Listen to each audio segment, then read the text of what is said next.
PVSK కుకింగ్లో దొండకాయ కూర వండుకుందాం. గుత్తి దొండకాయ చాలా బాగుంటుంది. దానికి కావాల్సిన పదార్థాలు చూద్దాం. దొండకాయలు 350 గ్రాములు ఉంటాయి. దొండకాయలు, ఒక ఎర్రగడ్డ, ఒక 4 తెల్లబాయలు, వేరుశనగ పప్పు ఒక 75 గ్రాములు, మిరపకాయలు ఒక 10-12,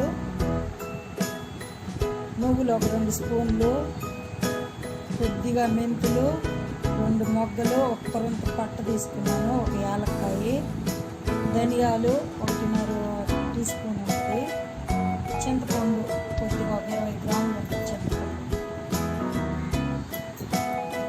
వంకాయ కోసుకున్నట్టు ఘాట్లు కోసుకోవాలా. దొండకాయలు మనం వంకాయ కోసుకున్నట్టు కోసుకోవాలా. ఈ దొండకాయలు మా చెట్టుకి కాసినాయండి, చాలా బాగుంటాయి. ఇంట్లో ఎవరైనా పెరట్లో కూడా తొట్లైనా దొండ తీగ వేసుకుంటే చాలా బాగా కాస్తాయి దొండకాయలు. మందులు ఏమీ లేకుండా మనం బాగా పెంచుకోవచ్చు ఇంట్లోనే. దొండ చెట్లు అలాంటివి, మెంతాకు అలాంటివి ఈజీగా వచ్చేస్తాయి ఇళ్ళల్లో. మేము అలాగే ఇంట్లో తొట్లో వేసుకున్నాము. ఈ దొండ తీగ ఇలా కోసుకోవాలి.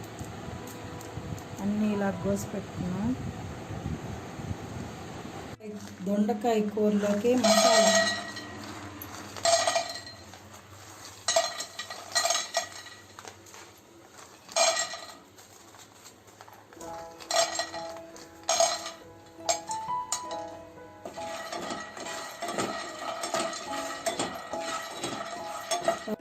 ఇప్పుడు మిరపకాయలు వేసుకున్నాం.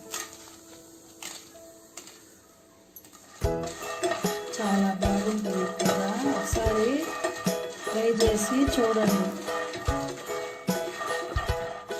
ఆయిల్ తక్కువ వేసుకున్నా బాగానే ఉంటాయి. ఇంత ఆయిల్ పోసుకొని తినాల్సింది ఏమీ లేదు. కొంచెం ఆయిల్లోనే ఎక్కువ టేస్ట్ పెట్టుకోవాలి. పట్టా మొక్కలు, గింజ మెంతులు వేస్తున్నాం. లాస్ట్లో నువ్వులు భిన్న వేగిపోతాయి, అందుకని లాస్ట్లో వేసుకోవాలి. ఒక నిమిషం వేస్తే చిటపట ఉంటాయి, ఆపేసుకోవాలి, చేదు వచ్చేస్తాయి.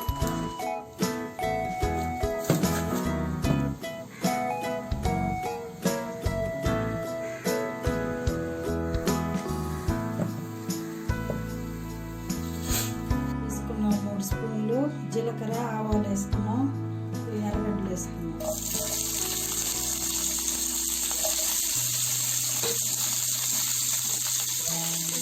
తెల్లబాయలు ఒక 2 తీసుకొని వేసుకోవాలి.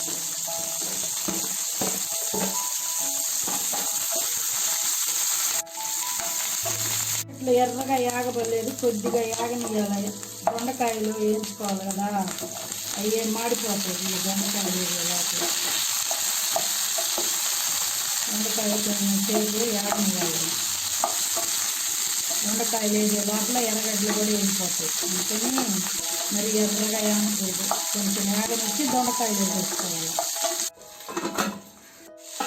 ఇప్పుడు ఎర్రగడ్డలు బాగా ఎర్రగా వేగాయి చూడండి, ఎర్రగడ్డలు వేగిపోయాయి. ఇప్పుడు కానీ దొండకాయలు వేసుకునేటప్పుడు ఎర్రగడ్డలు ఒక్కరగా యాగనియాలి. టమాటా వేసుకున్నాం. టమాటా వేసుకున్నాం, మగ్గాయి. ఇప్పుడు పసుపు,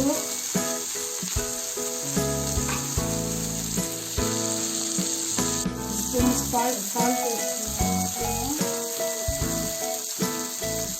తగినంత కావాలో ఉప్పు అంత వేసుకోవాలండి. ఇప్పుడు కొంచెం నీళ్ళు పోసి ఇంకొంచెం మగ్గనిద్దాం. కొంచెం నీళ్ళు పోద్దాం, 1 గ్లాస్ నీళ్ళు పోస్తున్నాను.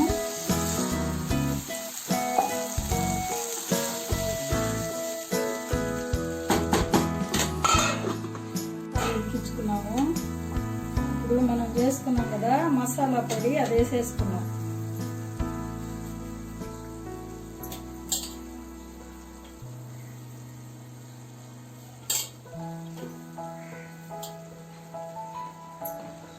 కొంచెం ఒక 2 నిమిషాలు ఉడకనిచ్చి తర్వాత చింతపండు పులుసు పోసుకోండి. కొంచెం ఉడకని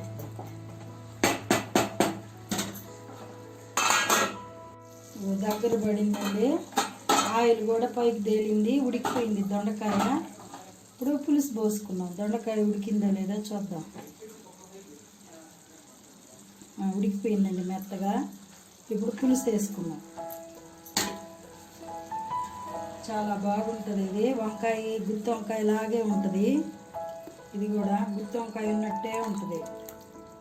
పులుసు ఒక 1/2 గ్లాసు పులుసు వేసుకొని మళ్ళీ ఉడకబెట్టుకున్నాం కొంచెం సేపు.